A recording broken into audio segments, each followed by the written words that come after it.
8:32 right now. Funeral services for one of the victims of this week's shooting at Chardon High School are set to begin in less than a couple of hours now. Melissa Reed is joining us live this morning with more on how the community really has gathered in a tremendous show of support for the family. Good morning, Melissa.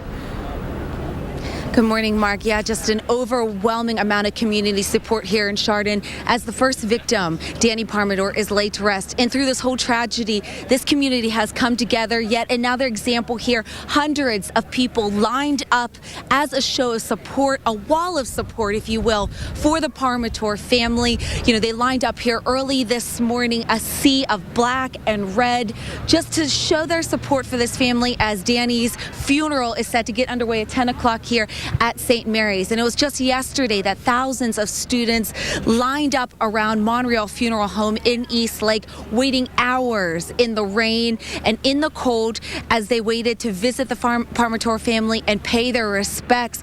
Danny is remembered for his personality, his laugh, his wit, his love for computers. And it just so happened that his visitation was on the same day that students headed back to class at Chardon High School. It's going to be hard, I think, just to see the family. We were just saying that once we see some of them, we're just going to cry. I knew him since he was little, so it's pretty hard being here. Everybody's at one. And like they said, you know, Chardon's one heartbeat, and that's what we'll always be. Back out here live in Chardon, and you know, the student just mentioned one heartbeat, one town.